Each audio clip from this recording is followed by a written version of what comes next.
a journey of depth this morning because I know you are not playing around with this whole following Jesus thing if you have come this morning after celebrating a holiday that happens at midnight. So I am delighted that you are here this morning. I really hope that many of you had a wonderful Christmas. This is my first Christmas being married, and so I was able to take my husband up to my family, which they are living in Iowa now. Unfortunately, I think I brought Houston with me. They had unseasonably warm weather, and I didn't even get any snow. But it was delightful nonetheless. I know that for many of you that Christmas can be a wonderful time of celebration, but I also want to acknowledge that it can be a really difficult season for some. And even just in my own life, the number of people who have lost close, dear loved ones in the past few weeks has been really hard. And so no matter what kind of season this is for you, whether Christmas and New Year's is one of joy and elation, or if it's a memory of who's no longer with you, I hope that in the midst of that Christ met you. As you celebrated Christmas Day, as we celebrate the fact that our God showed up in the flesh here on earth, I hope that you were able to experience that part of Christmas. Now, we have, as a whole church, been going through a series called His Name Is. And I don't know about you because I haven't been with you since our last series, but we have loved this at the source. I don't know if it's because I'm a categorizer, so the fact that each week we've talked about one of the names of Christ, I love it. I love digging into the themes of Scripture. And we've talked about everything from how Christ is powerful to how he meets us as our shepherd, how he is the King of Kings and the Lord of Lords, and how he then shows up to save us and shows up in the form of a baby. This morning, we're actually going to be concluding that series. And this morning, we'll be talking about how Christ is our rock. But before we get into the scripture, I'm sure many of you have noticed, especially those of you who have grown up in Houston, that there has been a revitalization happening in downtown. And after doing a little bit more digging, I learned that this process of revitalization began about the mid-90s. And since then, over $6.1 billion in construction has taken place downtown, between the buildings, the infrastructure, and the parks.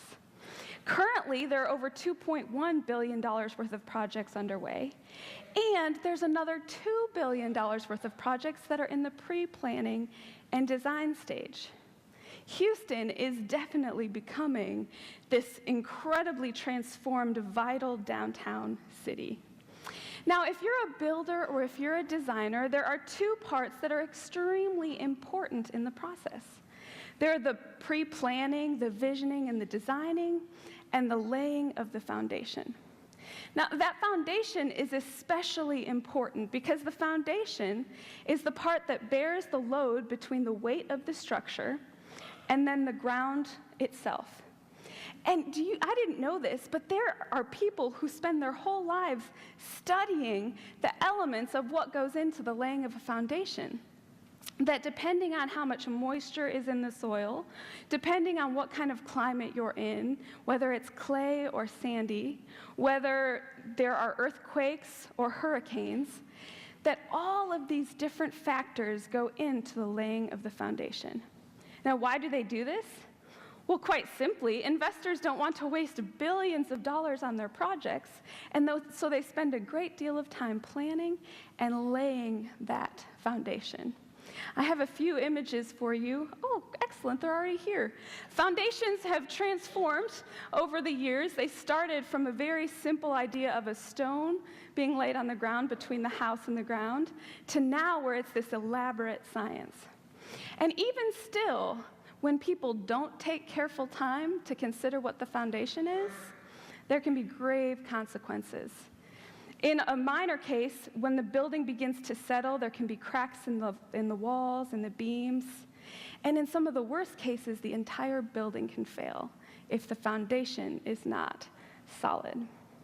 And so as we move forward this morning, as we begin to dig into our scripture, let's keep this picture, this image of a foundation, laying the most important part of that building on solid ground, Let's look at Christ as our rock and our salvation and our foundation as we consider to make plans for 2017.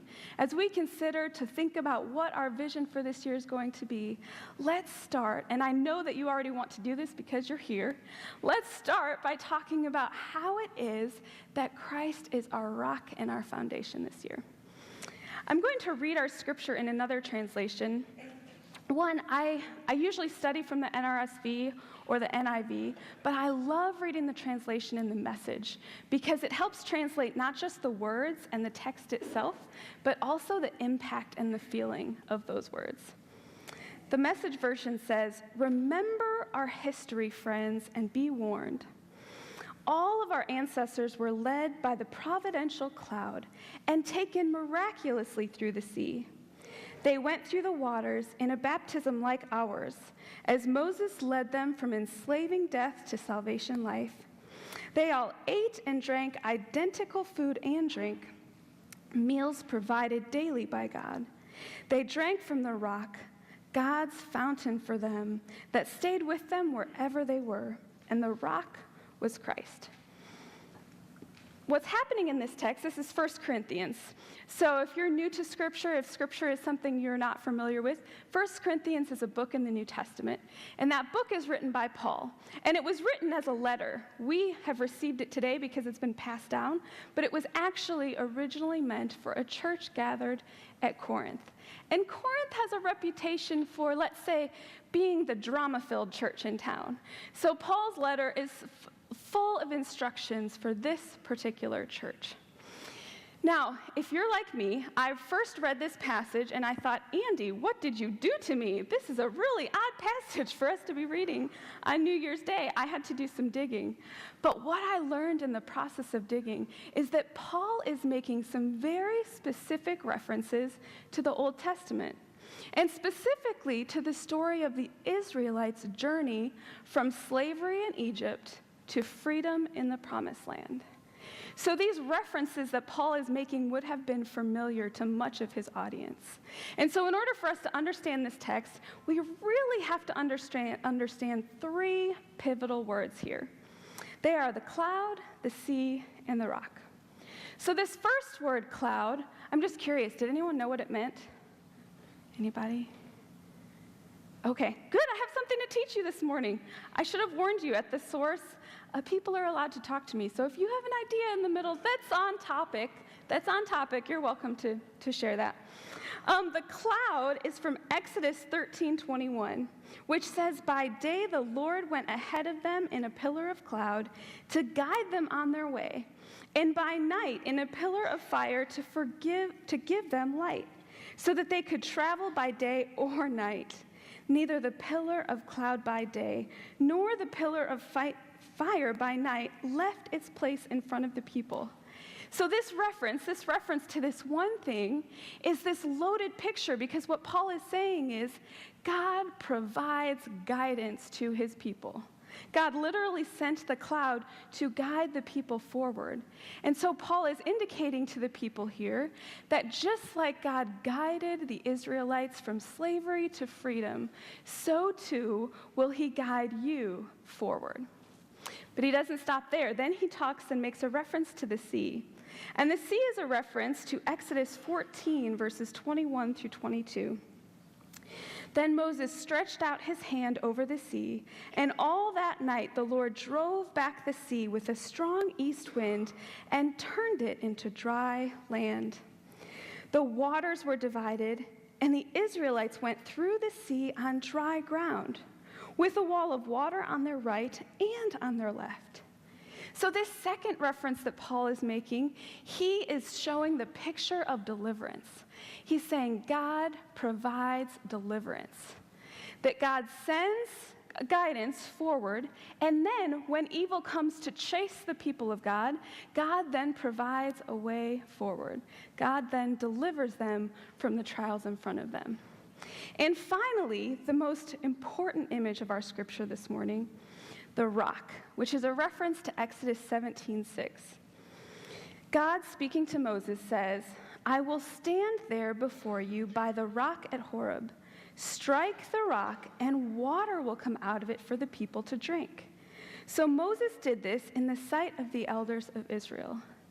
Finally, and most importantly, we have God saying, or Paul saying about God, that even when they're in the middle of the desert, he's guided them forward, he's delivered them, and he doesn't stop there.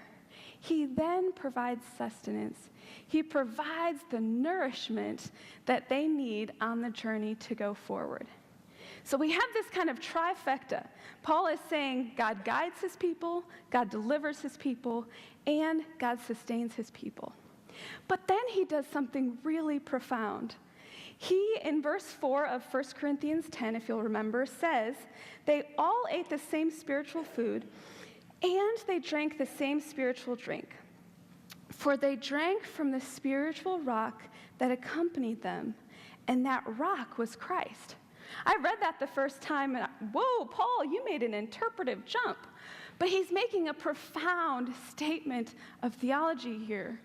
Paul is saying Christ was present, that anytime God was providing for the people, it was actually Christ that was present.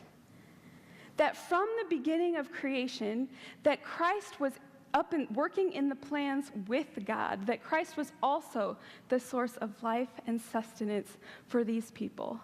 And Paul then says, we can see that our God is consistent throughout history, that in the same way that God provided for the Israelites, Corinthian church, he is going to provide for you.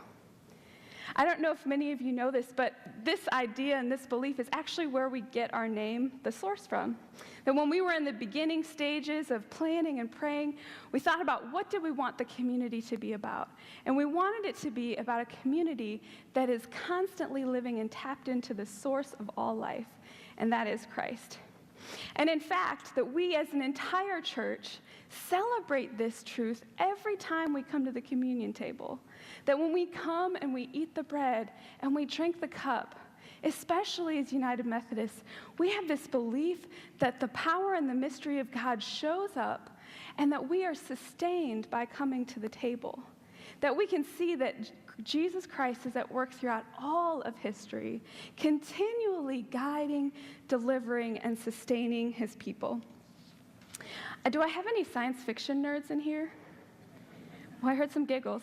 I don't know if that's true or if you think they're nerds, but I'm married to a science fiction nerd, and we've had some fascinating conversations that I won't bore you with all of the details this morning, but thinking about this idea of whenever a science fiction movie, I never appreciated it, I will admit, growing up. All of a sudden, I've come to understand and see how a science fiction story done well actually illuminates and helps us understand a truth from our own reality. And most recently, I saw the movie Arrival, and I won't ruin it for you because it was really interesting, but it plays with this idea of time and what is truth, and the experiences we have and the way they shape us. And I couldn't help but think of this movie as I was reading this, because there's really a timelessness to Christ. That Christ has been present throughout every single part of history, even before he showed up on earth in the first century. That's a really profound understanding that I don't know if we fully embrace all of the time, that Christ is the author of all of creation. We can find this indicated in a few key places in Scripture. First is Ephesians 1:4, which says, "For he chose us in him before the creation of the world to be holy and blameless in his sight." He chose us before the creation of the world. So before the creation of all of this, God had a plan, and Christ had literally chosen the church to be a part of this plan. That we were not an accident, that the way that we end up being formed in response to the work of Christ here on earth was a part of God's plans from before creation. In 1 Peter 1:18, it says, "For you know that it was not with perishable things, such as silver or gold, that you were redeemed from the empty way of life, handed down to you from your forefathers, but with the precious blood of Christ, a lamb without blemish or defect. He was chosen before the creation of the world, but was revealed in these last times." that Christ was God's plan from before creation. That when we say that Christ is this rock and foundation, we are actually saying that Christ is this foundation for all of the world.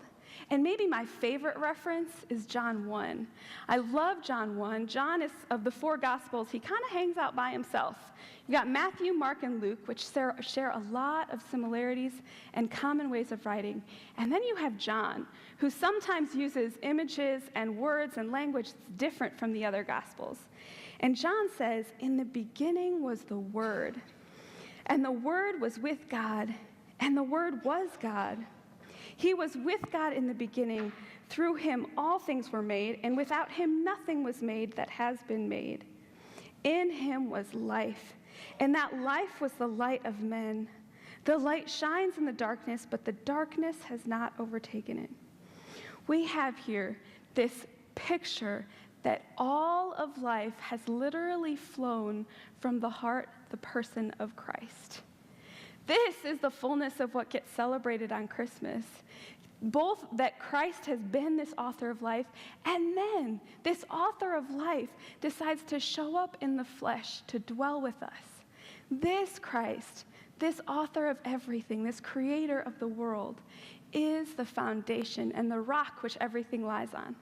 Now, I don't know if this happens to you when you read Scripture, but every time I read Scripture, I think I know what the idea is.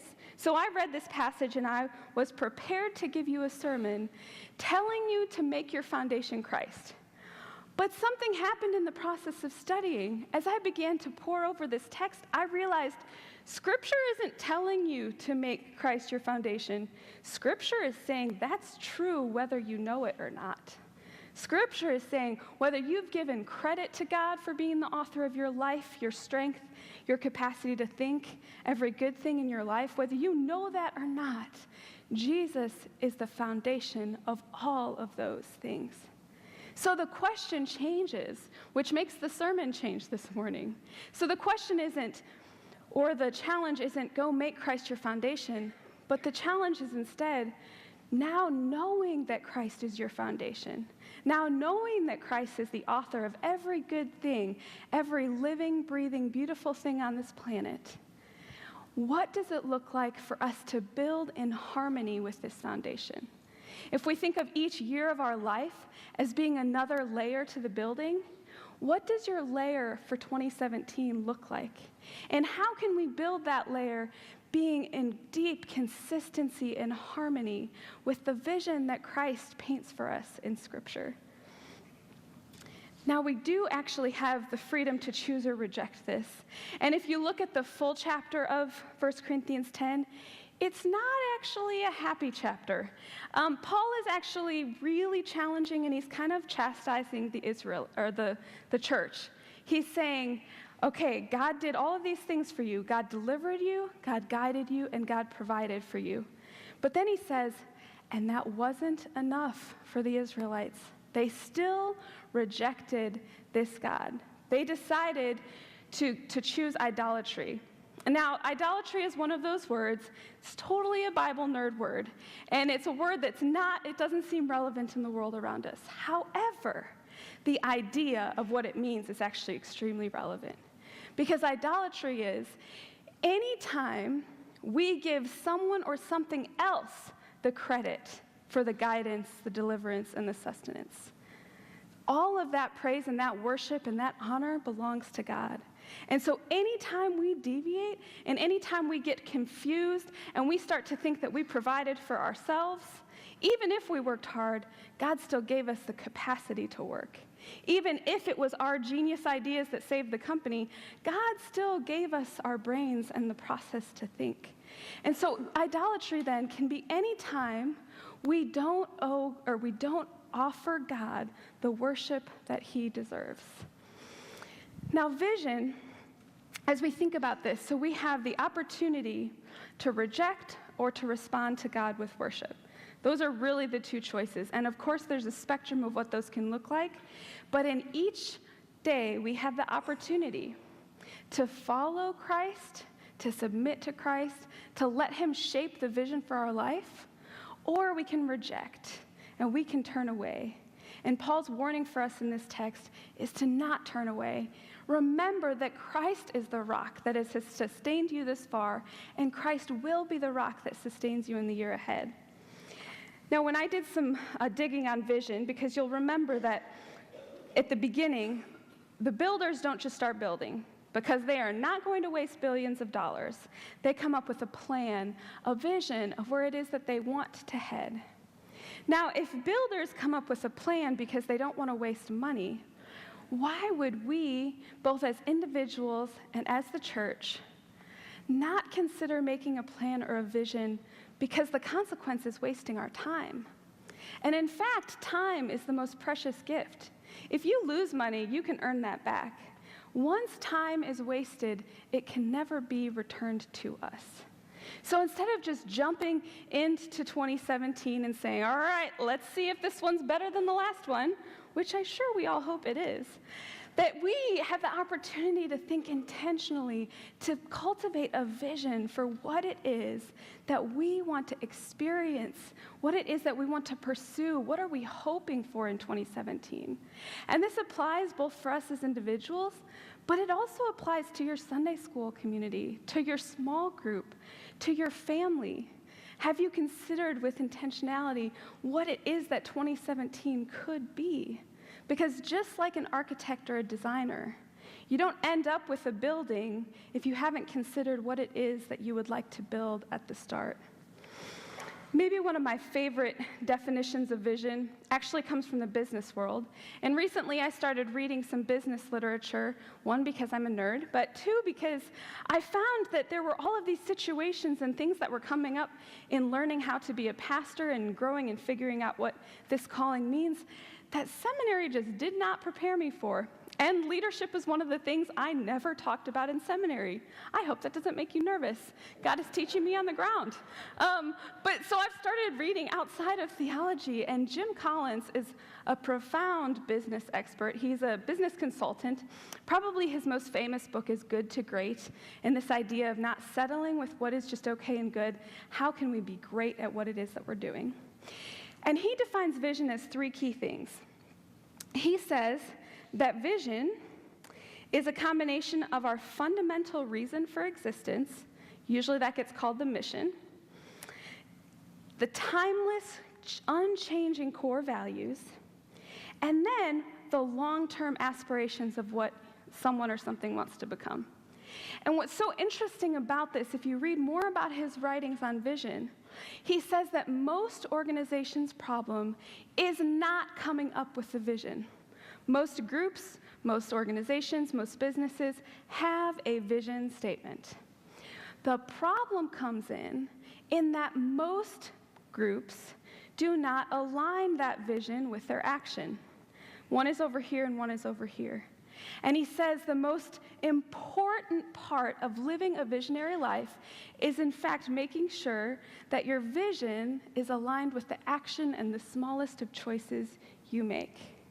He uses a company, 3M, which I am so grateful for their invention of the Post-it. I cannot write a sermon without a Post-it, but they've in fact come up with many helpful things. And what he credits their company with doing is, so they have these values of valuing creativity and innovation and making people's lives better with the innovations they come up with. But he said what's so genius about it is they've put leaders in place who actually make parts of their the work culture match the vision. So for instance, their scientists, because they value innovation so much, their scientists can spend 15% of their time studying whatever they want. Anything that interests them. They don't come and micromanage. They say they believe so much in the creative process that they think if they're scientists are studying what interests them, then they will in fact come up with these inventions that make people's lives better. There are multiple examples of how their vision gets aligned with their action, and the result is dynamic. What if we did this as the church? What if we took seriously, I don't think that we need to come up with a new vision. I think Christ has given us the vision in Scripture. The question, and where I think most people, if we're honest, there's a lot of So I work with young adults, and many of you will know that the research is very grim on young adults and the church, that the vast majority of those of us in our 20s and 30s are considered the nuns. Nothing. We're choosing no religion. But if I'm hopeful with where I think that is coming from, I don't actually think that it's from a lack of desire for community or a lack of desire for meaning or to worship something greater than themselves. I think that deepest disconnect has come because they've seen the church have this vision over here, and then they've seen us do this. They've seen us say that loving XYZ matters, but then they've seen us use hurtful words. Whatever it is, I think that the misalignment of our vision with our action is actually what is causing a deep dissatisfaction, because I believe that God's plan for the world is the church, which means that we have all of the tools that we need. The question is, will we in fact use them?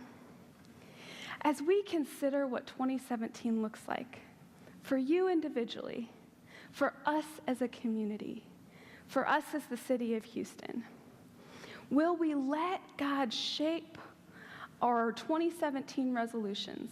Will we let God shape our agenda for this year so that it is beautifully aligned with the vision of Christ? Or will we go our own way? Start with Matthew 25. As you meditate and think on this, I would encourage you to set aside a time today to do this. We've already lost half the day. Not lost. You're gaining half the day here.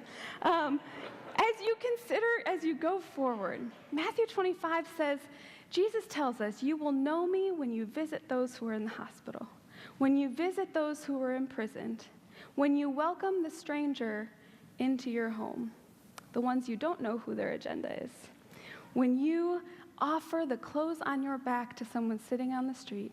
Jesus says, in these things you will know me. So as you set your agendas for 2017, as you cast that vision and consider what could be this year, the difference between allowing Christ to be our rock, the one who sets that direction, is the difference between remaining in the desert or showing up at the feet of Christ. Let's let God set our visions for 2017. Will you pray with me?